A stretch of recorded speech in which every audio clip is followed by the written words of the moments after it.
This is a movie.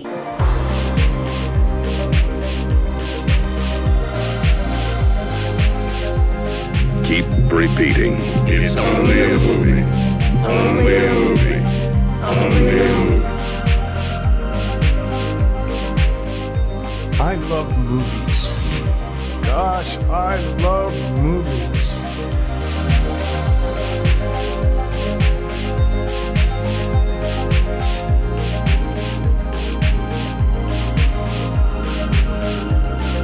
Listen to the Matt and Mark Movie Show.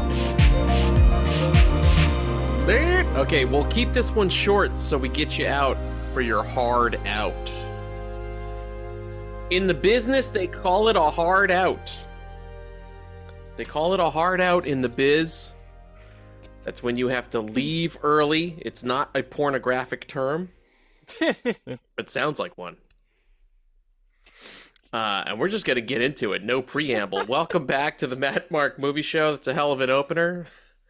Damn. I've been trying to get better about doing this each week, where I want to introduce this podcast and then tell people what we're doing, because that's what the real podcasts do. We're the Mad Mark Movie Show. This week we will be reviewing the film Oddity. It's a brand new movie from 2024, directed by Damian McCarthy. It's a Shudder exclusive, but I don't think it's a Shudder original. I don't think it's a movie that Shudder made. I just think it's showing on their service. That's because I saw they had like an IFC banner in front of it. But that was kind of cool. Does that mean it's like... Oh no, I just haven't seen an IFC thing? I haven't seen an IFC Films logo in a long time. I think the last like IFC Films logo I saw was maybe Human Centipede. Anytime I see that fucking IFC, really? Yeah, dude. Anytime I see that IFC logo, I'm like, IFC? Yeah, I'm like, oh boy, shit's gonna get real crazy right now. This is gonna be disgusting. But before we get into our review of Oddity, the way that we do things on this show is Mark and I catch up a bit. Then we have some housekeeping, and then we'll get into the review of the movie. If you're in a big goddamn rush and you want to just get to the movie, you psychopath, then just fast forward about 10 minutes. Okay. Mark. Yes, sir. How are you? Let's do some housekeeping. Let's do some housekeeping while we wait.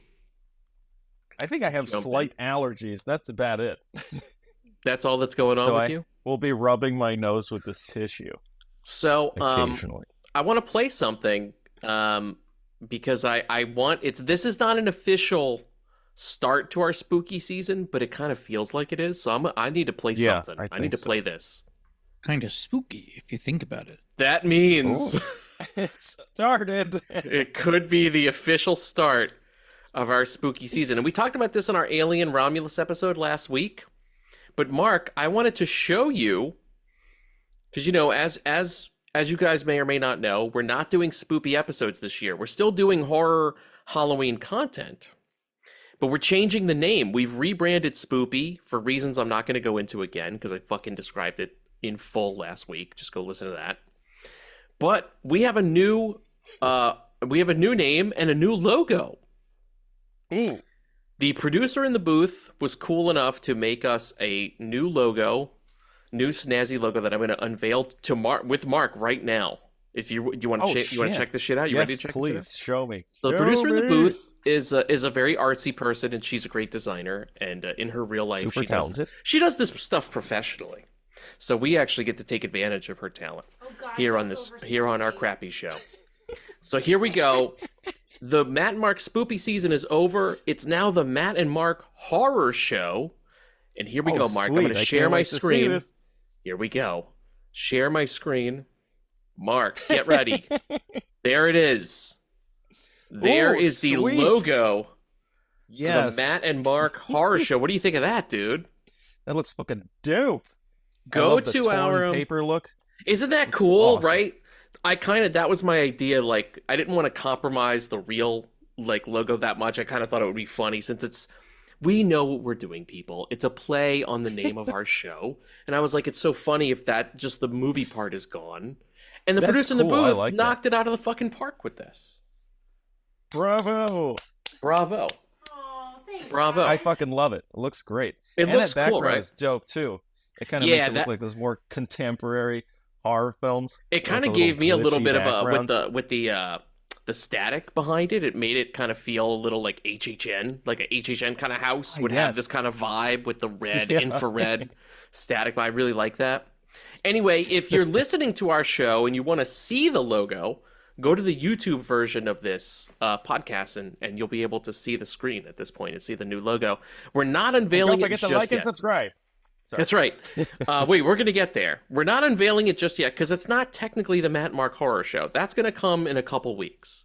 But I just wanted to show you the logo, Damn dude. it. What do you think? Are you hyped or what? Dude, thank you for that sneak preview. I am super excited. I kind of hope that after seeing that logo, we start early. And I kind of, as you'll see from some of my recs later, I've kind of gotten to that mood already. Yeah, I'm same. all dressed in black. I have a pentagram necklace. So let's go. Mark is a Satanist now. It's totally cool.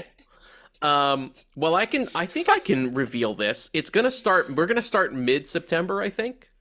So the show is going to transition over to Halloween spooky programming, and it will be called the Matt and Mark Horror Show, and it will go all the way through Halloween. So are we starting earlier than last season's horror? We are starting a week earlier than last season, I checked. Because last season we started with my birthday, which is the end of September. We had our whole Killer Clowns unveiling, and we did the Killer Clowns birthday party and all that stuff. So that was a super fun episode. But this time, we're starting a week even before that. So technically, I think you get 6 or 7 horror show episodes, dedicated horror show episodes versus 5 or 6. So it's one more than usual. Hell yeah, I'll take it. I'll take that shit. That's right. Okay, proper housekeeping. Socials, check us out on Instagram at the Matt and Mark Movie Show. Voicemail, leave us a voicemail, 707-948-6707. You can leave us a message and we may play it on the show. We will probably play it on the show. And YouTube, as Mark said, we have a YouTube channel. The link is in the show notes. I'm trying to get proper versions of every episode up on the YouTube channel. Like and subscribe to us there. Damn. So I'm not doing backlog shit. I'm just saying from each new episode. We got so many goddamn episodes. I quit my job so I get the archive. We would have to hire. We would fucking have to hire like a dedicated editor. That fucking guy would make more than me to sit here and go through our backlog of episodes. There's a lot too. Shit. Yes. And finally, last bit of housekeeping before we begin our review of Oddity. I just want to continue to stretch it out further. Insidious. I just want to talk about Oddity. The further. Isn't that where the Insidious was? In the further. Mark, you want to just talk about Oddity? One moment, Mark. One last sad announcement. It's a sad announcement. Don't worry, nobody died. Only our Patreon died. I pulled the plug on the Patreon officially, and I think I should say a bit about it here. Here's the reality. We had some very cool people who were patrons, and we thank them. But the amount of work involved in basically doing 2 shows plus a bunch of extra content that only a very small group of people were seeing is just not the way that I want to work. So it's over. Those Patreons were like full episodes. They were full episodes. It was double the amount. I explained all this in our final Patreon post, but it was just double the amount of work that normally goes into the regular show. And R.I.P. 12 Angry Men. Yeah. Sorry, Dasein. We owe Dasein a review of 12 Angry Men. You know what? Next time we have Dasein on as a guest, we'll just quickly tell him, hey, it was great, man. It was good, because it was good. We did watch it. It was good. It's a classic. It's a classic. Come on, you can't go wrong. He's like, these fuckers didn't want to review 12 Angry Men, so they quit their fucking Patreon. It's not true. That's how much he hated 12. It's how much it's not they hated that I watched the wrong 12 Angry Men. Mark watched 12 Hangry Men, about 12 guys who miss lunch. Mukbanging it at the Chori. Yeah, then they mukbang at a Panda Express till they're all ill. I could eat Panda Express Looks right like now. it's a hung jury. I would love some Panda Express right now. Do you like Panda Express? You don't fuck with Panda Express. Mark doesn't fuck with American Chinese food. You know me. Din Tai Fung, bitch. Din Tai Fung. Great if they sponsor. But Mark, sponsor us, Din Tai Fung. When you can't eat Din Tai Fung all the time, where do you go for like cheap, You just don't ever have cheap I just American Chinese fuck it, food. no. You don't do it. Which is None. crazy because you're in New York. That's what New York is. Every block is a Starbucks, and then every block is like a Chinese food place. If I do go for Chinese food, it's always like pork fried rice. It's always like the Ooh, yeah. most unhealthy thing. Just Delicious, give me a pile though. of fried rice with egg in it and like Yeah, man. chives and Hell yeah. I like a little lemon chicken. damn, now I'm hungry. Some shrimp pork fried rice, some wontons, a fortune cookie, and one of them big ass iced teas that's $1. Dude, I love that General Tso's chicken. I don't give Oh, a shit if he's the fake Sesame general. chicken, I don't care. Sesame chicken, I don't care. I don't care where it comes from. I don't care. I don't care what goes into it. Sesame chicken is the best, dude. Get a little sesame chicken. And the little 3 pieces of broccoli they give you, I throw it out. Yeah, I don't like that like steamed broccoli. Gross. Yeah, nah, dude. I feed that to the fucking stray dogs, and then I eat all the sesame chicken And then they and attack rice. you. Fuck you. They gnaw my leg off to get to the sesame chicken. Fuck you, you condescending human piece of shit. The canine culture does not fucking agree to your treatment of us. You know, a long time ago, I had a bloodhound, and I used to give it my vegetables. So I hate broccoli. I still do. And I would give the dog to broccoli, and I put it on the ground in front of his cage when we'd eat dinner, because he would go crazy at this food. And he would like reach out, and you'd see him like take it, and I was like, yes.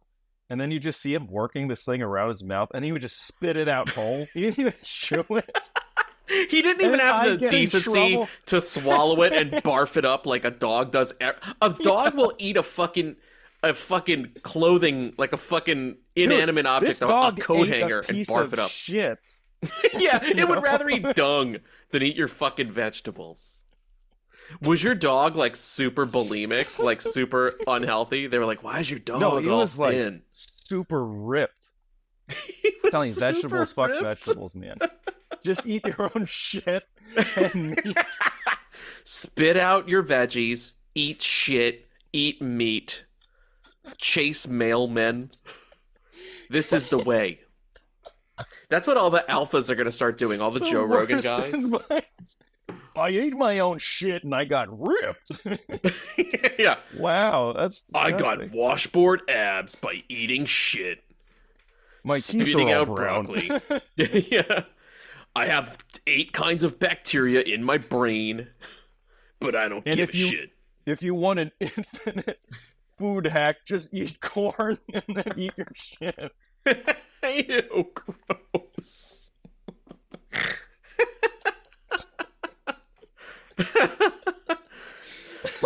On that note, people, we're talking about Oddity. Oddity is a 2024 film. You know what I read about Oddity? Is this. I wanted to read this. I didn't know this. It premiered at the South by Southwest Festival in March, and it won the audience award in the midnight section of the festival. That's like a big deal for It horror better movies. have, god damn it. Oh, let me hit this too, just in case you guys don't know what's going on. We are going to obviously be spoiling the movie. This is a movie that's very difficult to talk about without spoiling, because I'll tell you this. Dude, I'm glad, because I think you said, well, Mark always kind of says this, but he's like, don't watch a trailer, don't like go in as cold as possible. And you did say that for this, and I was careful because I didn't even normally. I'm like a reader. I'll read a synopsis or the log line on Amazon, and because I had to rent it on Amazon, and literally I didn't even look at it, dude. That's amazing for me because I'll always do that. It's like you're looking through the crack of your I fingers. just had a 1,000-yard stare, and it was just blurs, and I was like, rent. And I'm glad I did that because after the film, I read the fucking plot synopsis. The one line that's there when you're deciding, am I going to rent this movie? What's it about? Is a giant fucking spoiler. It's it. Just presented. You know what I'm talking about? Did you see the log line? I didn't read anything, so I don't know. But Okay. I will say this to whoever's listening: if you think that I can watch it and I'll be fine with spoilers, don't do that. Don't do it. Yeah, I would say go in as cold as possible. I hadn't even seen footage. All I had seen when I knew that we were going to review this was the poster. So I saw the lady with the blonde hair, and I thought at first glance, I thought it was Brienne of Tarth from Game of Thrones. I didn't see it up close. And it has... That'd be great if she was in this movie. I thought it was her, so I was very surprised. I was like, okay.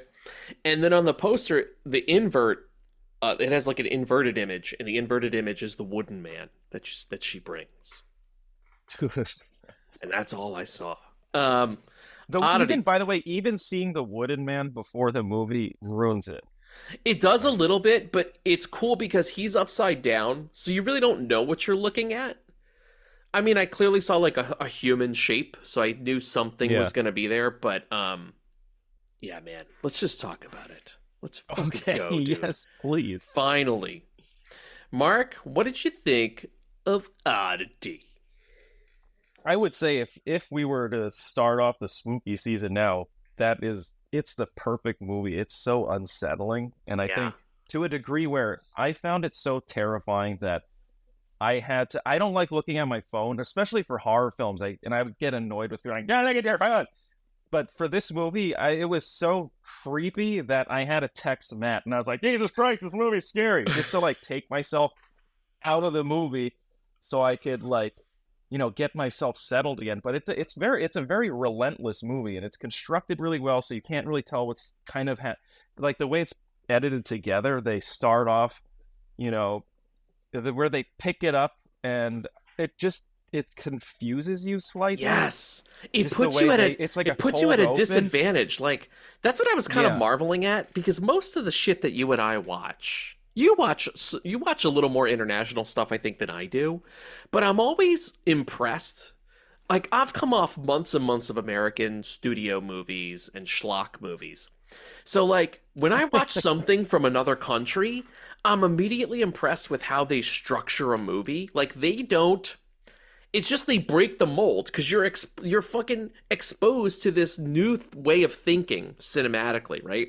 Where it's like if this movie had happened in America, it would have been like opening kill, fade out, fade back up, and then it would have had a little text that said 1 year later. This movie doesn't do that. This movie intentionally keeps you in the dark about when things are happening. So at first I was like, oh, they're treating us like grown-ups. Like they want us to kind of be super shrewd and follow what's going on, put the pieces together. But there's actually a reason they're withholding certain information. It's so then when they show you, oh, hey, or you find out it's 1 year later, or you see the back half, like the way that opening kill is separated, where you're like, oh, maybe there's a chance that she didn't open the door. Maybe she did, whatever it was, right? It's so cool when it's revealed what it actually is. Because what it actually is so much worse than you think. Yeah. Right? It kind of reminded me a bit of like Mousetrap to a degree. Mousetrap? Was it Mousetrap or Death Trap? I'm sorry. Oh, Death Trap! Yeah, it kind of has that. I was like, Mousetrap, the board game? But Death Trap throws you off. Yes. And it's also like a single setting movie. And it's also, you can't predict what's going to happen. This movie was very similar. It was cool to see that, like, me, I'm not a big fan of like one location movies, but this one predominantly takes place in that house.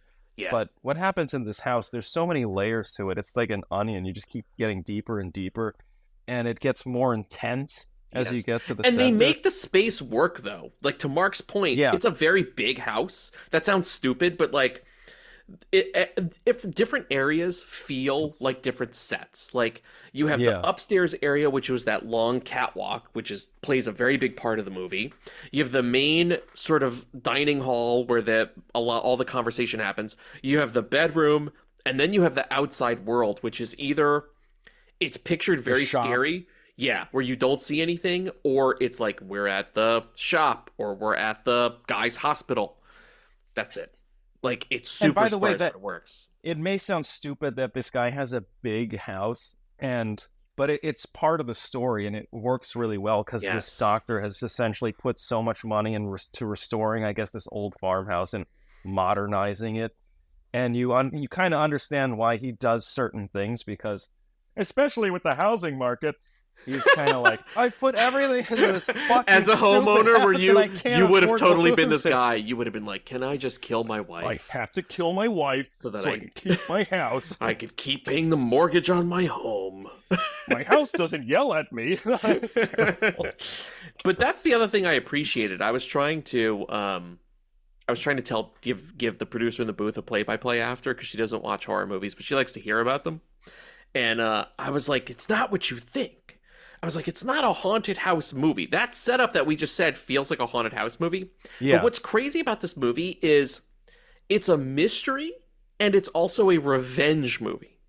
And that's the part that Amazon gave away, those fucking bitches. And I would say that's they did. Wow, that's a big dude, spoiler. literally the synopsis is like, so-and-so's is a twin who wants revenge for her sister's murder and uses these crazy Oh my objects. God. I was like, what the fuck is happening?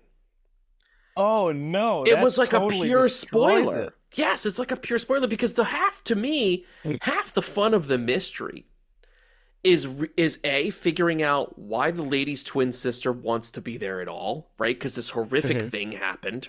Her sister was murdered. Like Mark and I said, they kind of leave it up to you to figure out, oh, it's her twin. Oh, it's a year later. Okay. Yeah.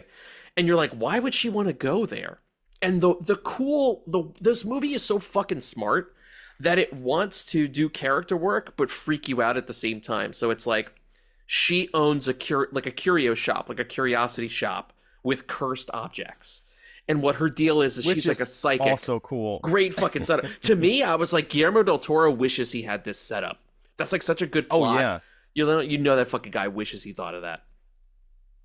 He's at home swearing at himself. No, he's in England. Or Scotland. Have you seen all the? He's in England. It's like, there's been all Great these response to my joke. I completely missed your joke because I was talking reality and you're making goddamn. No, I'm kidding. No, but you know what is funny though is Guillermo del Toro has been in like all over Twitter. I've seen it's like Guillermo del Toro is being haunted in a hotel in Scotland. He can't get out. Every day he's like, can somebody please buy an EVP phone for me because I cannot hear. You just can't get through the door. Guillermo del Toro can't. Have fun. See ya. That was me waving goodbye to Guillermo del Toro, who can't get out of his hotel room. Anyway. But that lady is a curiosity shop owner, and her whole deal is she's psychic. And if you give her the object of a dead person, she can kind of see through the object a bit. So she can kind of give you a better picture of like, not so much contact them, but see what's going on, right? Yeah. It's like it's almost like there was a camera on the object and she gets to view what happened. Yes. In like very crazy moments. Like, I often think it was like the moment of death, pretty much, right? That's it's like what she gets to traumatic moments, then she can observe them through the item. Yes. That has to touch the skin. She wants to fucking basically nail her sister's killer because she doesn't think the guy that they got Not for it. in that way. Not yet. Not in the Brian De Palma way. Not that way. No, not in the hard out way. I've got a hard out. Not in that kind of way. No, but in the hey, the guy that they pinned the crime on, I don't think he did it. She's on the hunt for the real killer, and that's where the fun of this movie begins. And by the way, the way that they present the characters to you is done in everything about this movie is about deception. Like a lot of the people you think are good are the real pieces of shit. It's kind of nuts. Except there is one character though that also, but if they already revealed it, it's like, okay, that guy does look very evil. Yes, and some people you think are going to be pieces of shit, and they're just red herrings, which I kind of love too. The movie that's a good call. It's about deception, but it's also about disorienting you. Because when you initially meet the dude who's got the glass eye, which is the object she wants, we have to talk about that fucking scene and how crazy it is. But that's the kind of thing. It's like the movie's counting on you judging the guy on his appearance that he's fucking evil because he looks weird. You're automatically like, that's some crazy hobo that slaughtered this lady. Totally, right? And you're meant to think that that's like by design in the movie because really what it wants to do is be like, you're a judge, you're biased, you're a judgmental piece of shit. This guy was a good guy that was trying to warn her. In the moment, though, it still fucks with you because she gets closer to the door, like you, the audience member. You're like, okay, Yes. maybe this guy is actually for real. And then you start hearing little things. And then you're like, no, wait, he does look crazy. And he's saying some things that I would not let this guy in at all. Yes! And then you see her start to back away from the door as you, the audience member, are kind of thinking the same things. But then it cuts before you're like, oh, shit, I wonder what happened. And it does stuff like that a lot. To a degree where you're like, I thought that, the sister was the creepy one, but it turns out that, like, that object she leaves. You her, were the wooden wrong, man and you stuff, judged her is so all cool. wrong. No, And you actually start to root for her, which is crazy because at the Absolutely. beginning, you're kind of like that new couple. You're like the doctor and his new girlfriend. You're just like, this person is just interfering, shit, imposing on us. We already told her we're leaving. It's like, why is she sticking around? So it kind of gets you on the side of the wrong people in a good way, which is really cool. It's all by design. Another thing that I love too visually was kind of to your point, right? That great scene where she's inside at the door and she has the little openings, that little like speakeasy opening so she could talk to the guy. I love usually, and it's shot very claustrophobic. Like you're tight with her, you're tight on him. You're like, it just feels claustrophobic. Like you want to get out. But to me, usually you see that in a horror movie, you want to break out of that and be like, oh, get me outside, get me to a wide shot. No. This movie, by design, wants to corner you into that. Because if it's cutting to a wide, let me tell you, you're in fucking danger. Because there's shit popping up in the corner. I was looking for things moving incorrectly because it's made to throw you off. So it got to the point where when I was in a claustrophobic visual moment, I was like, oh my God, let's just hang here because I need a fucking break to catch my breath. Because I knew the next time they were going to go wide, it was going to reveal something fucking terrifying. It did it. It did it like 3 dedicated times where it was like every time it was either through that or through like, if you see the girl's camera kind of flashing or someone checking the camera, I was like, oh my fuck, God, here it comes. Anything with like a camera flash is terrifying to me. Yes. Especially when it's going off by itself, or actually it got me on those times when she was scrolling through the photos. Oh my God. Moments were like, oh shit. Yes. But that's the thing. So like, thank you for bringing that up. Because look, I will say this: there are jump scares in this that I'm not kidding, dude. Like legit took years off my life because they were like that terrifying. I could just feel my life draining from my end. Yeah, dude. I'm sure that you and I lost a couple years just because of those jump scares. But it's not a jump scare-a-thon. It's not like an Insidious or a Nun where it's built to just be like, here's a jump scare, here's a jump scare. And I say that because those movies are like, here's a jump scare, and then it gives you a moment to chill. Here's another jump scare, because it needs you to come down to react to stage the scare. This movie keeps it at a 10 all the time, because it maybe has 3, and I'm saying they are horrible 3 jump scares that will fucking make you shit your pants. But in between them, it sustains this level of dread that you're like, what the fuck is gonna pop out? Like, I kept waiting for something. I was just on the fucking, I couldn't breathe at points. I was like, Jesus Christ. Like, one of the most intense, to me, movie experiences of the year. I'm not even kidding, dude. 100%. Yeah. Better than any thriller.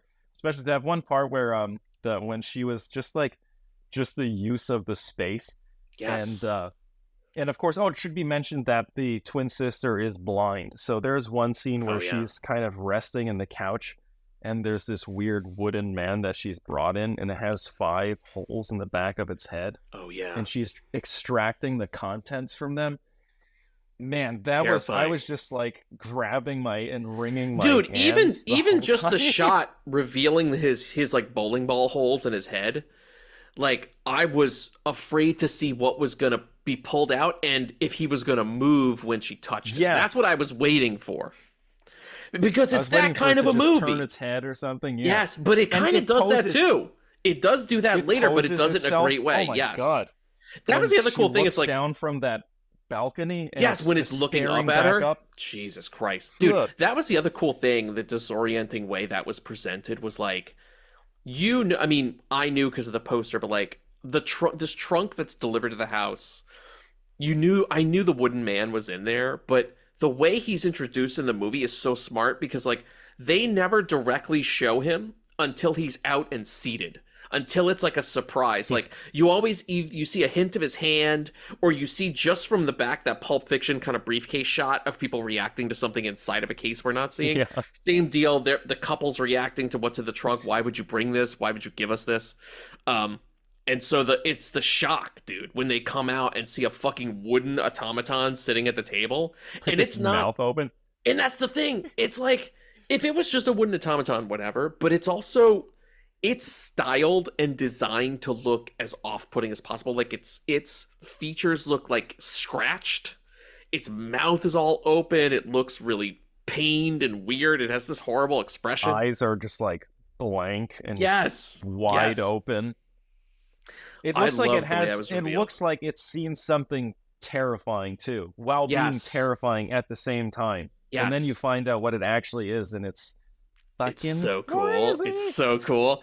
That's the kind of funny thing too, is like by the time it was revealed what that actually was for, I went out of a horror movie mode, and I was just psyched to see that thing wreck shop. I was like, let's go. I want to see it fucking tear something apart. Because let's just get to it. Really what the wooden man is, it's like a, what do they call those? It's like a golem, right? Isn't that what a golem is? It's like a vessel for someone to possess and take control of.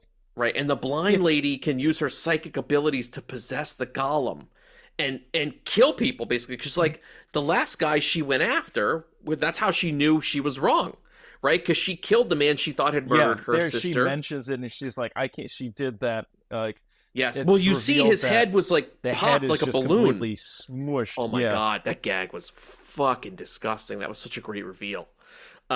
Everything is so well done in this movie, by the way. Yes. The effects look fucking fantastic. And not only that, too, I would argue, too, it's not just about the effects, but again, this is another point for international cinema, is we don't know these actors. Like, to me, if they made this in America, right, I would be like, oh, look, I'll make it up. There's Jessica Alba, and she's playing this other lady, and there's all my people from 2007 for some reason. Here's Chris Klein. Maybe I'm, like, thinking about American Pie or something. But, like, you know these people, and you know they're famous dickhead celebrities, so you're like, eh. But here, I'm like, I don't know who any of these Irish people are. This is an Irish movie. These are Irish actors, but to me, they may as well be real fucking people, because they're all believable. They don't have any baggage either. It's not like Sean Bean, where you're like, oh, he's probably going to die, or that guy's probably going to be like a creep, you know? Yep. This one is, because you don't know anything about them, you can connect with them as real people rather than like, this is an actor. And of course the acting is so good and so believable. Nothing's over the top. It's very realistic almost. Yes. And that's what I think that's what makes it even more unsettling, because you have these very normal people inhabiting this very strange world. That's a great way to put it. Quite a right. That's a great way to put it. The world around them looks normal, but is not. It's wrong. Like, even just too, when you're sitting in those, you're sitting in the mental institution, and like the way that they frame that one guy from the back who's got like a fucking, you know, like a choker he's, on, like, gnawing on that like leather strap. Probably every shot is designed to put you like in unease, where you're like, what the fuck am I looking at? Why is this person like this? Like, God, can't we even be in a car without feeling like the world's ending? Like, no, not in this movie. You can't. Everything's by design to make you feel as fucked up and removed from reality as possible. That's a good point, dude. And solid I really love fucking how movie. dark it is too. Like, everything, the cinematography is not like, if this was an American movie, even some of those later Scream movies feel so bright. This one, it's like the lighting is very toned down. You start to like guess dark corners. You know, it's a good horror movie though when you start to check the corners of your own house watching the movie. I was doing it during the movie. Over there. I was looking at the sides of my TV, and then my cat, who is black, he's a tuxedo cat, came out in the middle of the movie and scared the bejesus out of me. I was like, that's fun. I saw a little blur all of a sudden just take shape and like come at me. But there are some great fucking scenes in this, and I want to break them down real quick. I want to talk about that. Dude, the lady's murder, the original lady's murder, I think was, to me, the most powerful jump scare of all, was that fucking guy with the white mask. Yeah, shit. That Talk shit about where so crazy we've good. set up, it's so fucking well designed and orchestrated where it's like, oh, she set up a time-lapse camera because her sister thought it would be cool to capture ghostly activity like fucking Guillermo del Toro in his hotel room. And the lady, once the guy comes and warns her someone's in the house, she doesn't let him in. She gets into her tent. She's really scared. She hears the house kind of moving and she starts to review the pictures and she sees a guy who's definitely like in her house and you're like, oh shit. Well, now we know she's got to get out of the house. So as she unzips the tent, I knew it was coming. And it still fucking got me. When it cuts to her POV and she lowers that tent door and that fucking guy is there, dude, I'm not kidding, man. I think I shaved like 2 years off my life. Like I jumped out of my skin. It was a crazy reveal. Whoever designed that mask, by the way, that is one of the craziest masks Yeah, I've it's ever so seen unsettling. in a movie. How would you just? It's like with those like it's like a beady. porcelain face with these Yes. weird black. It's like someone splattered a little bit of ink in the eyes Yes, where the iris should be. Oh my god, fucking Jeez, terrifying! what a reveal! I am so glad I knew nothing about any of the things that appear in this movie because Yes, just seeing it for the first time on screen was, yeah, like you That- said. I would argue it the really fucking- for shaves me, some years off your life. I thought the killer's mask jump scare was even worse than the actual ghost jump scare we get later. Yeah. Like by the when- way, I totally was not, because I was like, oh, look, they've grounded in reality now. I did not expect the ghost wife to warn, Yes. which was so cool, but also scared the it was equivalent of like, remember in What Lies Beneath? Spoiler alert if you haven't seen it, because you should see it. Anyway, remember when he picks his wife up from the bathtub and he sees the reflection in the water? Yeah. It has a lot of, it's like these Great movies fucking have, movie. I love those type of movies where they're just like, they're playing with what you think is going to happen. And then Yes. it just does like a complete 180 on you. It's awesome. This movie is like probably one of the most shocking and surprising horror movies I've seen of recent, especially for like a contemporary one. Yes, I think 100%. a lot of the latest ones have been more like slashery, and I haven't really felt much dread. Yeah, But this one was just like supernatural all the way through. movies are kind of hard to do, I think, now, like, because they either fall into like the Insidious kind of Conjuring, right, where you're getting these like jump scare-a-thons and they're very polished in their big studio movies, or they go the other extreme, which is like found footage, the exorcism of this person. Here's on shot on shitty mini DV, and the lady pukes up black goo. Isn't that horrifying? Like, I hate those. I also just hate found footage movies, but it was cool to see it. Like, I'm gonna give this movie a massive compliment. It kind of reminded me a little bit of The Others. Remember that movie with Nicole Kidman? Where Oh, it's yeah, like, that movie's it's just fantastic. a very sophisticated. It's like, we're going to take a simple ghost supernatural idea and make it as sophisticated as possible and tell it in a sophisticated way. And I think that this movie has a lot of bones of that in it. Yeah, I like that it takes its time like that movie. It's like, okay, let's give it a slow burn so you Yes. can really absorb yourself into this world before they start, doing the crazier stuff toward the end. Yeah, dude. So And that's also a movie about perception. You have to give it time. Yeah. That's a movie about perception where it wants to purposefully fuck with you and how you're taking in information to truly get those reveals, right? Yeah. I won't spoil The Others because if you haven't seen that, you should definitely watch That's that movie. another great That's a movie. fucking solid ass movie, dude.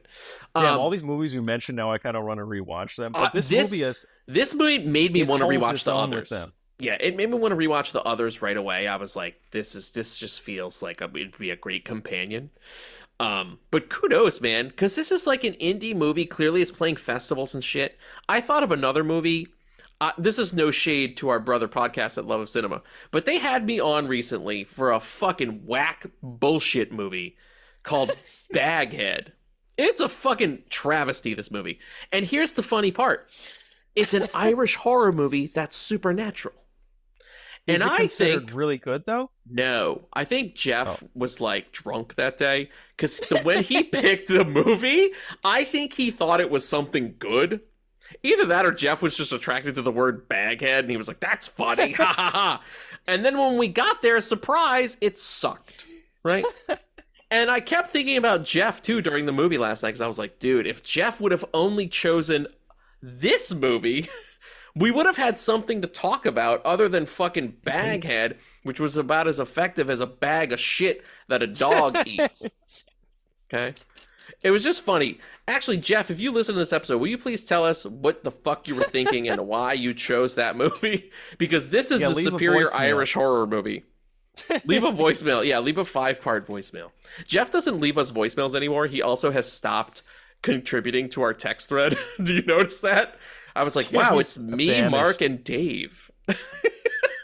Jeff has just died off the text thread. A long time ago. John, I knew, was kind of off doing his own thing. John's a busy guy. He chimes in once in a while. Jeff, though, was pretty regular. And then he just disappeared. Now, if you get like a Jeff reaction to something, Baghead on the show. I didn't say anything about, dude. I was on his show talking about. I endured Baghead for Jeff. Okay, and now that motherfucker won't even text us back. It's just us arguing with Dave about the Acolyte. That's what the text thread has devolved into. Love of cinema, baby. Go check out my episode, Baghead. It's better than the movie. But the good Irish... Look, like a twin, like two twins, Mark. Yeah. That was the bad twin. The good twin, Irish supernatural film, is Oddity. I highly recommend everybody go check this movie out. I couldn't believe how fucking good it was. Mark is right too, because I second that. That is so cool that it does ground you in reality a bit, where you're like, oh, this is a game of memory and real people and real killers and motives. And it's like, no, we're also a supernatural movie. Here's a ghost scare, and it totally feels organic to the script. And the wooden guy's gonna move eventually, and it's gonna be totally worth it when you see it. Dude, can we talk about the other amazing part? The other amazing bit that I was genuinely shocked by, and it didn't even involve ghosts or jump scares, was the simple bit. I was like, this is fucked. When the guy was like, I'm going to call the phone and you're going to pick it up. Because the guy is there and he's like, I'm going to go to the cops. Because at this point, she's convinced the brother-in-law did it, right? The husband always thinks the husband did it. And for a hot second, you're like, no way, it's too easy. This guy seems like such a straight arrow, right? And he's like, I'm going to even go to the police right now so they can re-explain it to you. You're fucking crazy, right? I'm going to call you when I have the police and you just answer the phone. The thing is, the phone's not next to her. The next shot reveals the phone is across the room from the blind lady as she's high up on the catwalk. And we saw earlier in the movie that established there was an attic door. That fucker removed the door, knowing the blind lady was going to have to walk across to the phone and fall through. I thought that was brilliant. That was some devious shit. Yeah. Like, and also you couldn't tell if she was going to know about it and he's just waiting you're waiting with him on the other end. Like, is she going to die? Is she going to do this? Yes. He also has no way to tell, because maybe she doesn't pick up because she doesn't want to. Like, he has no, and you're there as the audience member with him. Like, is she actually going to walk through and pick up the phone? And it also shows like how devious this guy is. That's some like severely that's some true crime, like fucking what is that, 60 Minutes type shit. You know, people love that true crime shit. I don't like true crime, but like that fucking true crime shit where it's like this, it's always an elderly couple and one of them wants to off the other one, and it's like it's the most heinous shit, you know. But I was like, that's fucked. It was so clever to reveal that, and I thought, it could go either way at this point, because I was like, this movie could surprise me with whatever it chooses, whether she falls through the hole or not. I'm wondering if maybe we leave that up to the viewer to find out. I mean, I think if you've listened this far, you would probably be like, everything's spoiled anyway, but it was such a great reveal. I don't know. I think, I don't want to ruin it for the person. I know. It's kind of like, I'm on the edge. I think I'll go watch it. Yeah, maybe we've spoiled everything else. Maybe we'll leave that up to them, right? That bit, it is such a tense moment. It's so worth leaving. Yeah, dude. And the ending, the way it all unfolds, you're like, Jesus Christ. Although I got to tell you too that, and maybe we don't reveal this either, but the final ending moments were so tense when he opens the package and he's waiting to see what's inside, right? Yeah, God, Jesus. And the payoff was like, it was good, but it was just like the moments leading up to it, I thought were even better. Yeah, to just nitpick a little bit, I would say like the last frame was not as intense Yeah, as the build up to the I agree. reveal. I agree. And Yes. I'll be honest, I wish they pulled an Interstellar and just had him hover his hand over that bell and then cut. Yeah. Or had him just Like, wait, I think cut to black, and then hear something. And you're like, what the fuck is that? For- Like, you hear for the some longest footsteps or time, something. I thought something was going to charge out of the darkness. Yes, from all those I shots can wait. they were doing. Like that moment in remember that moment in Get Out where Daniel Kaluuya's outside on his phone and that fucking guy just starts running straight at him. Yeah. That's what I was waiting for. But that's how you can tell Mark and I are like very desensitized horror fans, because like that's what it would have taken, I think, in the moment to really rattle us. Versus, Oh yeah, they didn't even need to go there. They were like, no, we know the anticipation is and the dread that's building up, the tension, the ratcheting of the tension is the art. That's what we're doing. Yeah. That's what this movie does. and they leave it double time because they know that you're like, okay, maybe after this many seconds, the audience will expect something to happen, and they just extend it just a little bit past. Yes, which I is would nice, agree, actually. dude. I think that final shot is like my only knock on the movie. Everything else is so perfect. I wouldn't want to change a thing about it. Not to like change anyone's opinions that might see this, but it to me, I thought it looked a bit cartoonish when it happened. I was like, Yes, especially after everything that had preceded it. Right? Like Yeah. I too was a little like. it's like, was this Scooby Doo? That's great. We've sold everybody this whole time, and then it ends in a wet fart of Scooby Doo, and now whoever listened to this is like, do I really want to fucking watch this now? Yes, Just you do. tell us about if she fell through or not. Yeah. Just go ahead and reveal it.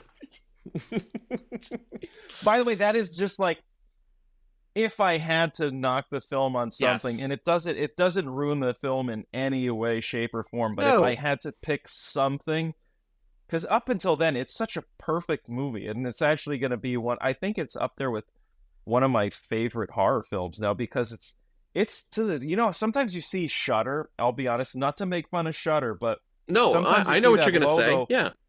and you're going to think, low budget, not Yep. very good, kind of generic, a bit cliche. And then this one was just like, this felt like an A24 could have slapped their logo on this. And You would have been believed like, it. Yeah. Yeah. You would have been And like, I'd be yeah, it's an okay, they A24 have the joint. money and the branding to go behind it. And I was like, I can't believe I this mean, movie is a Shudder. not to throw No stones, offense. but I saw another movie that was very hyped that I liked a little bit, but I didn't think was as strong as Oddity, and that was Longlegs. And Oh, that's shit. I that's like actually have something to say. Oh, okay. Well, that's a studio movie, right? And I believe it's Neon, right? And cool for them, bully Yeah. for them, and I love Nick Cage. But I thought it was cool, but I was kind of half and half on that movie because I thought it kind of lost its way a little bit in terms of the plot, right? It opened so strong and has a great first half, and then to me that movie goes off a fucking cliff. And Yeah, well, it's actually part of my Rex, and I think my biggest complaint about that movie would have been like, I saw Oddity before Longlegs, and then I Yep. saw Longlegs the next day, and it's a good movie, but I totally agree with you. There are things about it that it could have been more unsettling, yes, and it kind of like, I also think got a little- Oddity's the better movie because it's better written.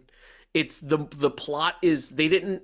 I think the danger that happens with Longlegs is it starts to once it starts to reveal what the real plot of that movie is, it gets a little ridiculous where you're like, whoa, we're building up all this lore and all the shit that's been Yeah. happening. Like it the gives smart- too much away instead. way too smart. Like Whereas this one is nice and sparse. It's like, yes, this is a haunted object. it's We intimate. don't have to go into some backstory about where it came from, Yeah. how it was built, Yeah. who was involved with it. It's just like, it's just there as a prop. Yeah, and it and you doesn't get it. matter that all you know is it's terrifying, it can be controlled, and it kills everything. And That's that's it. fine. I don't Yeah. really need to know too much. Yeah, and like You I'm know? not trying to pit these two. Like, look, to me, any new horror is fun. I'm glad we're getting new horror movies. I'm glad Longlegs did well. And if you loved Longlegs, hey man, more power to you. I thought it was very scary, and I love Nick Cage, but I thought plot wise that movie just went off a cliff, and I thought it was really silly. Well, I think we'll talk about the that more. problem But is, yeah, I just think with this that movie- one, is able to sustain a level of like Here is a solid story. Here we've constructed all the scares. It doesn't feel like half an experience. It feels like a full ride. You know what I mean? Well, I'll say it this way: it's more not to extend the long legs debate, but Not to make them for longer. me, yeah, Not to go on this one longer. is like, you know how this one's grounded in reality, like we said, whereas Long Legs tries to be grounded in reality, and then all of a sudden it just goes over the top into caricaturous and cartoonish, Yes. where you start to not believe it. Not that it's Yes. a bad movie and it makes everything suck. No, it's just like, this one is like you're captivated by it. It pulls, you're sucked into this universe and you Yes. can't leave because until the filmmaker lets you, which is really cool. And again, like we were saying with the actors, and look, I love Nick Cage. We're obsessed with Nick Cage, but like I see Nick in that movie versus in Oddity, I see people, right? Yeah. It's hard for me sometimes to separate Nick Cage from the character. And Longlegs was one of those times where I just saw him versus... Yeah, well, that goes back to our previous discussion where we were saying that, like, it's nice that we don't know these people. Yes. And like, Nicolas Cage brings so much to it. He does. It's like, and it's fun. Scream. He's great. And we love Nick Cage, but like I said, if I were to want to... I think Longlegs could have been more effective like this movie if it was someone we didn't know. So we had no expectation of what the performance was going to be. With this one, you have no clue what each character is going to do. And that's what they got to do, dude. They got to Gus Van Sant this shit. Like, you got to go to another country. If you're making an American horror movie for A24 or Neon or some prestige label, right? Go to another country and find a non-actor who looks super fucked up, but who can also kind of act, and boom, there's your villain. Because nobody will know who that is, and it will totally help sell the reality of your movie. Because if you stick a star there, that's all we're gonna see, right? Yeah, I totally agree. I think you could go to South Africa and get a bum, and that guy would look crazy like a South African meth head, and be like, "That's the star of our new horror movie." This is a fucking $1 million idea, Mark. It's a $1 million idea. I'm telling you. It's a $1 million saving idea. It is, dude, because he works for cheap Chinese food. We could just, all the cheap Chinese food that Mark won't eat, we can give to the guy. His rider is just General Tso's chicken. No, his rider just says meth. It's just a blank page. At the bottom of the page, it says meth. I'm a meth head actor. Thank you. That was good. That was good. He can live on set. You don't have to put him up at a hotel. Basically, he's happy wherever there's shelter. Actually, you may not want to have him on set because he might steal some things and sell them for drugs. So maybe that's not a good idea. It feels like we had like camera equipment's gone. It feels like we had a nice little contained conversation about Oddity. Do you have anything else you want to say about it, man? Was there anything we missed? I'm sure we missed a ton because in the sad part is like I want to text you so many times during this movie to be like, oh, is that fucking crazy? Yes. But I think it's a good conversation to have where we didn't give too much away, and it's enough where if you still haven't made the decision of whether you want to see it or not, I honestly think even if you think a lot was spoiled, you can't spoil atmosphere, you can't spoil you can't spoil the timing of things, you know. I'm sure most people that watch our show are horror heads, so you're going to have a lot of expectations, but this movie totally subverts that, and it's worth a watch. Especially if you've been craving for something new and you're tired of just going back to the old classics. It's like we finally have something from this year that's fucking awesome. Yeah, I think this has been a super strong year, man. And I'm going to put this on my list of favorites because, like, in terms of horror, to me, there's 3 movies right now that I think are my tops, and that's In a Violent Nature, The First Omen, and I would put this. Damn, it's been like that's my good year so It's far. been a really solid year, man. Like I said, Longlegs was not for me, but I'm happy to see that movie doing well. I think we've got some interesting horror kind of coming down the pipeline. It's nice to get new horror that isn't from Ari Aster. It's like, oh yeah, we're getting more other directors and like people I've not heard of. And well, now he's not making horror as much. He's just making whatever weird shit he wants to. I never saw Beau is Afraid, but then now there's this new movie he's making that sounds like a comedy or something. I'm like, what's this guy doing? Like, just like fucking do your job, man. Go back. Like, why are you? You know what I mean? Like, all you did was paint fruit. Now you're pretending like you can paint a nude model. Like, what are you doing, man? Just paint the fruit. Can you imagine if he does like a Marvel movie next, and you're like, oh no, oh no, and it stinks. It's just that's too heavy. It's like, why do all these Marvel characters kill themselves? Why is there a giant penis monster in Doctor Strange 3? Why is Doctor Strange trying to have his way with the giant penis? Why is he trying to have a hard out with our penis monster? That the words "hard out" are banned on that set. Producer yelling at the prop department. Mm-hmm. I am paying a lot of money for this penis monster. And you let that meth head actor in here, and he fucking stole our shit and sold it for drug money. And now Ari Aster's in here trying to fuck with the penis monster. Should we do Rex? Do you have a little time to do Rex, dude? Yeah, I think so. All right, let's do it.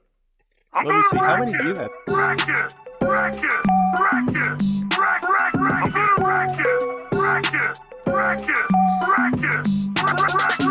Well, I go on facts, not recommendations, but thank you. I realize now Mark was trying to ask me a question, and I went, I was trying to get Mark into... Dude, I wasn't trying to play you off like the Oscars. I was like, Mark has a hard out. I need to play the music and get to the segment before the hard out. And what I wound up doing was cutting him off. I did not mean to be rude to you, Mark. Mark's like, you son of a bitch. Like, hilarious. How many? Boom, boom, boom. Like, Jesus Christ, dude. It's also really long. You're just sitting there awkwardly.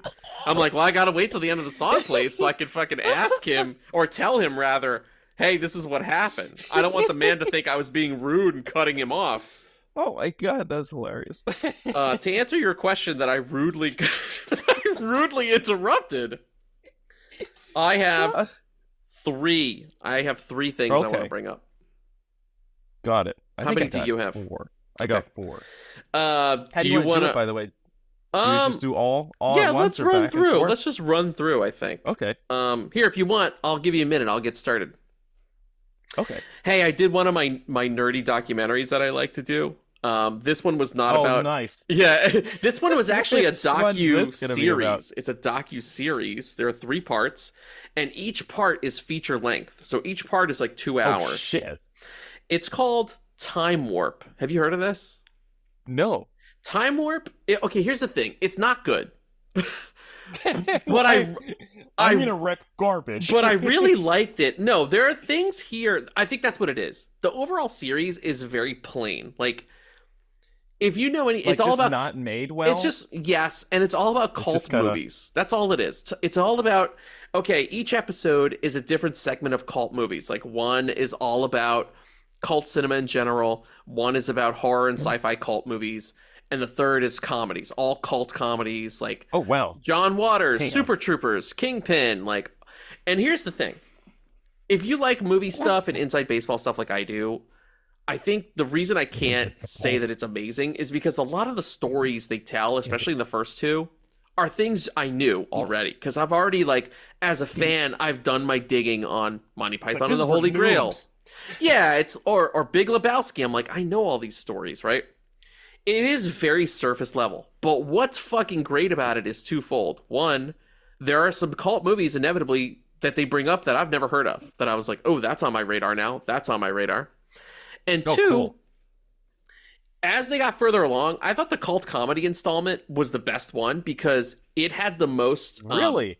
Yes, because I'll tell you why. The other 2, I was like, where are the actors from these movies? Why are we only talking to, like, critics and talking head people? Like, where's the directors? Where's Roger Corman? Where are there any of these people, right? Yeah. Roger Corman kind of pops up sometimes.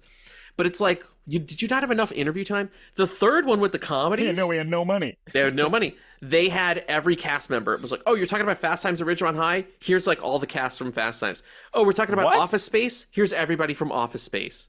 Napoleon Dynamite? Wow. Here's everybody from Napoleon Dynamite. So it was like very cool. Wait, If what you- are these horror film actors doing? That's what I said. I was like, why So aren't we busy. talking to Jeffrey Combs or Barbara Crampton or fucking any of these people, right? It's like they just kind of went around it. It was very weird. And like sometimes they would cut to like they started talking about Texas Chainsaw, which I was like, okay, obviously, but I would argue the bigger cult movie is Texas Chainsaw 2. That's what I'm saying. Like there were just little fan things that I'm like, any real fan of this knows the cult one is 2. The original is a classic. It's hard to call it a cult film, in my opinion, right? Yeah. But that's the surface level shit I'm talking about. But it'll do a weird thing. Like for Texas Chainsaw, I thought they completely mishandled it because they show you this footage of Tobe Hooper. Hey, Tobe Hooper's dead and has been dead for a long time. And it was a very old interview, and you're like, why are they playing this crappy? And you're like, there are so many good, if you're going to use archival footage, there's so many good interviews of Tobe Hooper that exist that you could just crib from and be like, hey, here's the best moments of where he's talking about this, or Leatherface, or The Shoot, or how this works. So that was dumb, but the comedy one was great. It was like, oh, you want to see what this cast looks like today? It's one of those. Oh, you want to see what everybody Melted looks like ice from... creams. Yeah, dude. You want to see what everybody's... What have people been up to from Super Troopers? Here they all are. Like, that was cool. I was still disappointed in the horror one, again, because that's just my shit. But I enjoyed watching it. It's called Time Warp. It's on Peacock. All 3 episodes are on course. there. It's on the cock, man. Hard out. Hard out. Like, they talked to Kevin Smith for Clerks, and I was like, all right, you gas bag, because that motherfucker loves to talk about himself. And, like, he told the same fucking stories he always tells. I was like, get the fuck out of here. Get some new material. Jesus. Like, I saw that on YouTube. Seriously. Or, like, Big I Lebowski, just which is saw, a like- movie that you could say all these amazing things about. Jeff Bridges had nothing to say about it. Is he? He's in it? He's in it, briefly. How did they get him and not any of these horror movie? I That's just what I'm saw saying. Robert Englund on like TikTok. Yes, I sent you that. Yes. Just get them on Cameo. Dude, they had Pam Grier. They talked There's to a Pam Cameo Grier. logo for all their interviews. Yeah, it just keeps changing places so you can see it burned in. Dude, they talked to Pam Grier about Coffee and Foxy Brown and like all her classic cool. blaxploitation roles, right? Okay, that was kind of cool because they clearly had a great interview with her. She let you in on a lot of new information. But it was lame then because it was like, okay, well, now talk about how she leveraged that into a whole career in the 80s and 90s and started appearing in other movies that were not blaxploitation movies, but it's like they don't go there. It's very much like it's a love-hate is what I'm saying. You have to have a very specific taste to be like, I want to see people talk about cult movies even though I know most of what they're going to tell me. That's This truly is what the it is. worst rec ever. I'm sorry. But I did look. All right, let me end it on a positive. I don't know whether to watch it.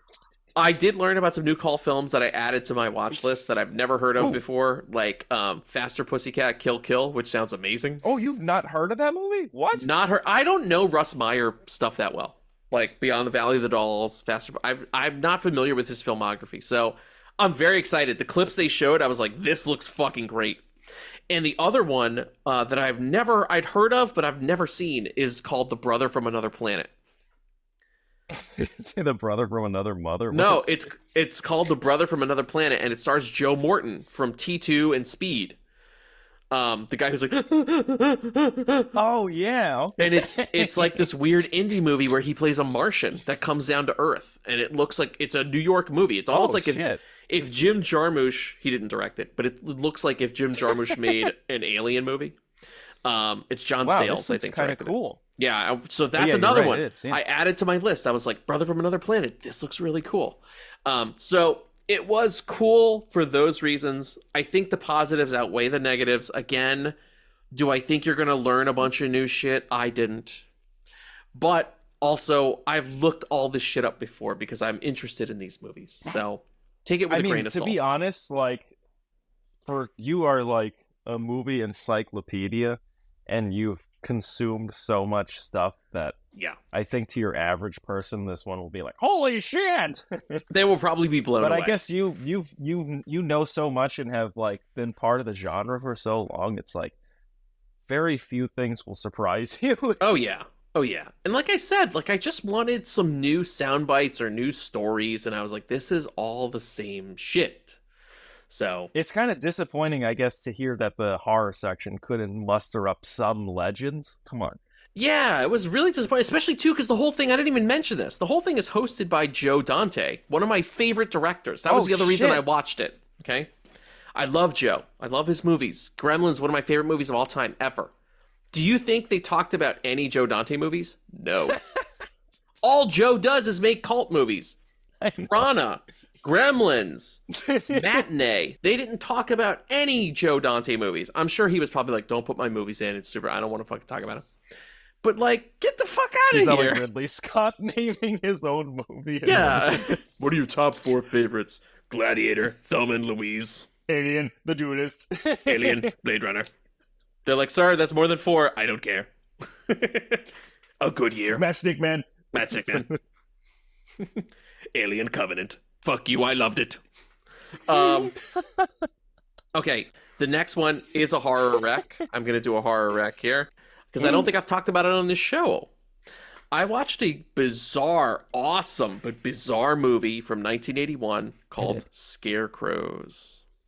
Oh, you finally watched it. I Oh, finally shit. watched it. It is on Tubi, and the best part is it's a great transfer on Tubi. I think they've got a 1080p, like Blu-ray level copy. And 2, I had no ads. For whatever reason, this is the first Oh, time ever shit. I watched something on Tubi. Tubi was like, nobody gives a fuck about this random movie called It's like, Scarecrows. nobody has money that's watching Scarecrows. Yep. Sorry. No ads. It was just like watching it for free, dude. It was amazing. So go to Tubi and watch Scarecrows. What Scarecrows is a killer scarecrow movie. That's it. It's clearly a labor of love. It's like a cheapy shoestring budget, like regional horror movie. Like clearly somebody in Florida had enough money and friends to be like, I'm going to have sequences with a plane that we're in, an actual plane that we're going to land. And Wow. I have enough money to have, dude, the scarecrows in it. Listen, if you just want a cool, like, HHN level movie of, like, hey, here's some dummies that walk into a field with these scarecrows that come to life and kill them, dude, this is going to be right up your alley. The design of the scarecrows is super creepy. They're varied. And they're also, I think, because they had to get a little creative because they didn't have a ton of money. So they were like, we spent all the money on these cool costumes for our scarecrow actors, right? But we have to get clever about how the scarecrows will come to life and kill, how that looks, how they act in certain times. So it's cool, man. The budget limitations are used creatively, and the atmosphere is great. Is the acting the best? No. But that's kind of to be expected. Like, I feel like if you're watching a killer scarecrow movie from 1981 on Tubi, I think you kind of understand what I'm saying. You know what I mean? But it's super fun, dude. I loved it. I had a really good time with it. I'm actually going to watch it again. Oh, wow. It's just great because we don't So have... soon? I am, yeah. Especially for spooky season. There aren't a lot of, like, killer scarecrow movies. So it's kind of fun. Yeah, I can't think of any. Yeah, because Except maybe like Jeepers Creepers is the closest thing I can think but of. he's But that's not I even. guess there's like he's just like a guy in a cornfield. there's Harold from Scary Stories to Tell in the Dark. Right? That's a scarecrow that comes to I don't think life. I've seen that one. Oh, that's a fun one, dude. That one came out right before the Which one is pandemic. that? Scary Stories to Tell in the Dark. Oh, It's is an that anthology. Guillermo del Toro? Yes, Guillermo del Toro, who's been haunted Oh. all week. He's been haunted, people. It's a problem. I apparently. think I lost my access to Netflix at that point. Okay. Well, that's okay, Mark. We know that you don't need it. We know what you've really been up to, Mark. So Scarecrows, definitely worth it, especially if you want something new this season, right? I don't want vampires. I don't want killer dolls. I don't want ghosts. Guess what? Fuck you, killer scarecrows. And finally, a non-horror rec. I told you, I'm just now vaulting into my horror recs. I rewatched a classic, dude, because I have the 4K. I have a 4K steelbook that I opened, and I watched The Mask of Zorro. I was not expecting. Directed by Martin Campbell, starring Antonio Banderas, Catherine Zeta-Jones. Anthony Hopkins plays the elder Zorro. Dude, that movie's super fun. It's I remember so seeing good. it. It's so good, dude. It's well, I'll listen. This movie's amazing. It's like a true blockbuster. It was fucking executive produced by Steven Spielberg, so the action is incredible. It's an Amblin production. It There are looks huge great, by the sets. way. It's Oh. a gorgeous movie. So many great physical moments too, like the stunt work, the sequence where he's stealing the horses and like hopping horses like it's a goddamn car chase. Amazing. There's a whole amazing sword fight that happens at a gold mine at the end. It's great. Anyway, we had a fucking blast watching it, rewatching it, and the 4K looks incredible. But interestingly enough, I never knew that there was a sequel called Oh, what? The Legend of Zorro. It came out in 2005, 7 years later, but here's the kicker. It looks like shit. And here's the problem. It's also directed by Martin Campbell. I couldn't believe it. Same director Weird. makes a sequel Same to a cast too, right? same cast. Makes a sequel to a wildly successful blockbuster film that everybody loves, and it looks like ass. Really? Yeah, because I was like, oh my god, there's a sequel, let's watch it. And I was going to double it that night. I was like, fuck it, let's rent it and watch it right now. And we watched the trailer, and we were both like, fuck this. That's how bad it looks. So I don't know about Legend of Zorro, but I will say Mask of Zorro is worth a watch, because it's fantastic. That's And- weird. I would not expect that. Wait, how long after was it made from the original? 7 years. 7-year difference. Damn, they took 7 years to make an inferior piece of shit. Dude, it looks so fucking bad, Mark. It looks so fucking shitty. You should watch that trailer just to see how shitty it looks, because it looks awful. Mark, that's it for me, buddy. What are your recs this week? What do you got going on? Oh, okay. Well, I guess I already mentioned one, so I might as well just go for it. I watched Long Legs, which was really fun. I would say I didn't read too much about it, so I wasn't really on board that hype train. So I heard good things, and I thought it was good, but like I said, I saw Oddity first, and I kind of wish I did the reverse. But it is a very capable movie. It's more on the detective side. I do like the characters.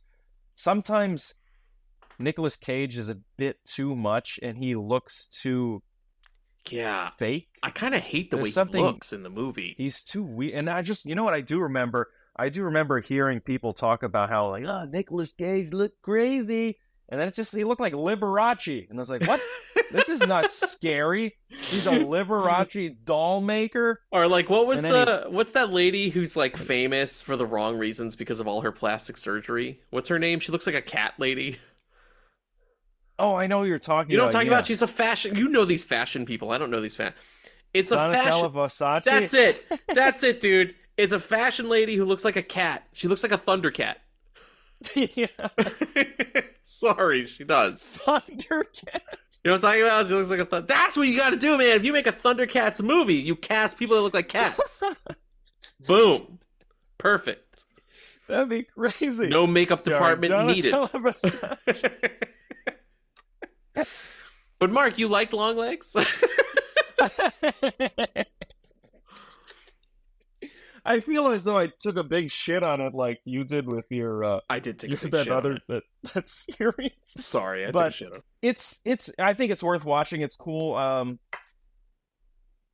I kind of wish part of me wishes I watched it in the theater, because visually I love their use of like super wide angle lenses. It's another movie that's very dark. It has I like the look of it, and I like that it goes back and forth to like that square format to widescreen. Yeah. I thought it handled a lot of things really well, but for me, it kind of fell apart into the unbelievable realm, or my suspension of disbelief was kind of wiped out by Nicolas Cage. But he's still good in it, and I still liked him. There's some creepy moments with him, but just for some reason, I feel as though, like, you know how they revealed that wood creature in Oddity, and you're like, that's terrifying. When they reveal Nicolas Cage, it's just like, even when they first do that quick tilt up to his face, and then it cuts the title, I still was just like, okay. Like, it didn't have an impact. And I blame Oddity, but I think without seeing Oddity, I think I would have probably been a little bit more excited to wreck Longlegs, and I still think it's a good movie. So anyway, that's all I'll say about that one. Okay. I watched two kind of like they're kind of just like popcorn movies. You know, you just turn your brain off and enjoy them. One was like The Ministry of Ungentlemanly Warfare. Oh, and then great movie, dude. Great movie. And then I watched The Union, which was so cheesy. What is The Union? It's a new Netflix film with Mark Wahlberg and Halle Berry. Oh, God. Mark Wahlberg is back? Yeah, he's on Netflix. He's playing the same character. I think he just doesn't want to play a non-Boston character. So, like, the first part of the movie is like, and you're just going to play some nobody from Boston. And he's like, okay. And that's what he does. It's a fun movie, though. I enjoyed it. And then, let's see, I watched Howard the Duck, which was that I think on a couple episodes, several episodes ago, I was talking about how I had that Lucasfilm and ILM book that had all the effects and stuff in it. Yes. They have a section for Howard the Duck. That's all I knew about the movie. I knew nothing about the story. I mean, I saw some Howard the Duck stuff at like the end of some Marvel movies that I can't recall, but I had not seen a trailer. I knew really nothing about it. And then I finally saw it. And it was like, I didn't think it would be this effects tour de force for like a movie called Howard the Duck. But the physical effects are awesome. And it's like a really fun, simple story. And they do some crazy stunt work.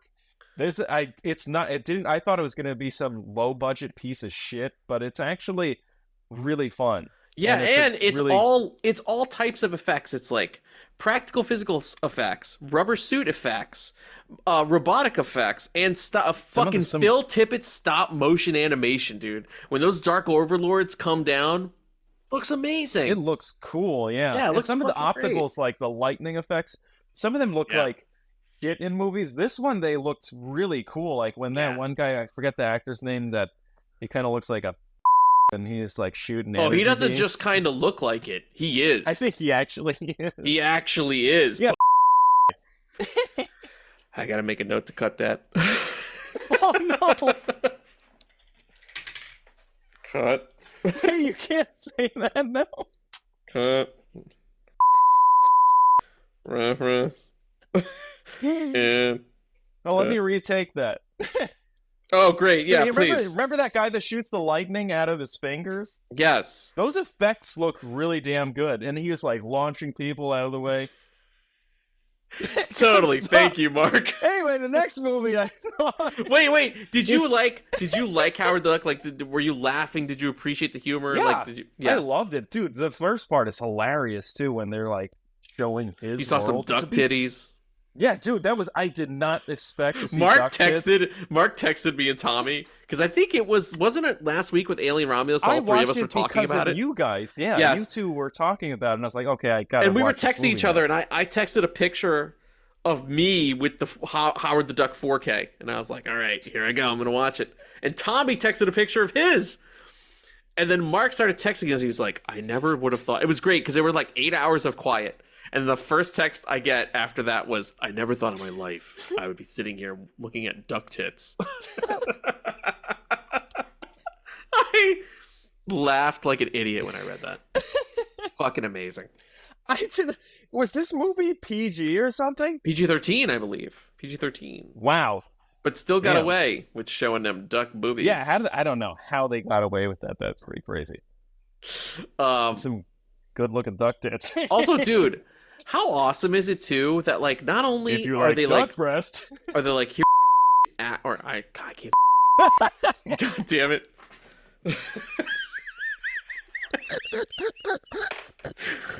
Let me make another note. Wait. Cut entire rec section.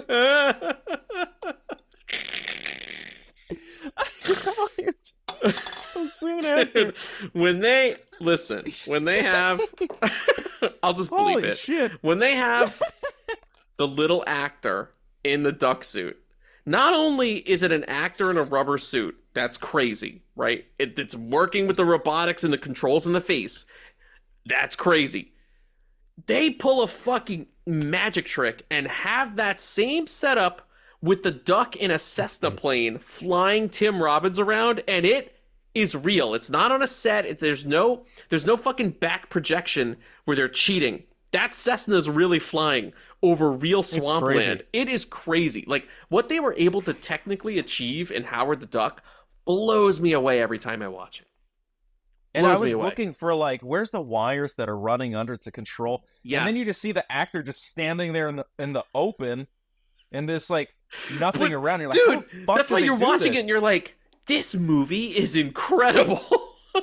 Yeah, that's why I said it's like a special effects tour de force, because it really it's like, is. half of the time you're like, okay, yeah, I understand that that's animatronics, but then you're like, wait, for the year it was in, why is this guy able to, like, walk around? Yes. I'm sorry, I'm still laughing about how completely politically incorrect this whole segment has gone. I've got so many cuts and bleeps I gotta make. Mark, what's up for you, buddy? What's up next on the Rex? All right, so the last one I have is going to be a recommendation from the producer in the booth. She had a post on her Instagram page that you should all follow. She has great recs, and she recommended Jackpot. And I had just seen an Awkwafina movie, so I was like, oh, cool, I'm totally in the mood. Let's do this again. And it's with John Cena. And it's a surprisingly fun movie. It's really good. The only thing I would say is it suffers from probably not having a bigger budget, because I think they could have done more with, like, action sequences and having the universe feel a little bit more populated, a little less contemporary looking. But for what they had, it's super fun, simple storyline. The cast of characters are really cool. They're all like, it's nice to see nice people in movies, and they're not complete jerks, and they're succeeding. So it's a sweet, fun movie. So if you're looking for something that, you just want to have a good time and not think about how crushing life is, watch Jackpot. Yeah, it's funny. It sort of does remind you of how crushing life is, but in a funny way. In a funny way. Well, dude, I watched that last week or the week before. I watched it with her, and I liked it too. And I just forgot to wreck it, because the whole reason we watched it was because you wrecked Quiz Lady, and we were like, that movie was so good. So we saw this new Awkwafina movie, and we were like, let's watch it. And it wound up being good. I thought Jackpot was a lot of fun. And John Cena's super good too. Like, he's been in so funny, dude. He's fucking hilarious. His comic timing is brilliant. He's really likable. He's really he's kind of like he's the Dwayne Johnson I wish we had. Yes. Dwayne Johnson. Like, Dwayne Johnson, we need to jettison to, like, another planet. Like, bye. Like, John Cena should be that level of star. He's like, I would say he's like our new Arnold, where he's gone from his action face to now the more comedic stuff, and he's 100%. Really doing well in the comedic world, I think. Yeah, he's great, man.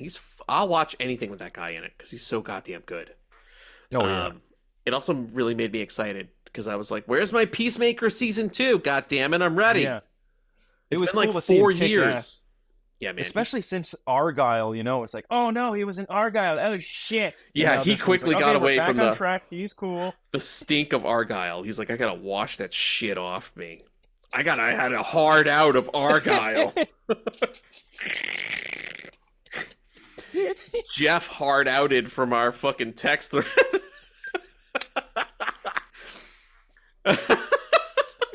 And our voicemails.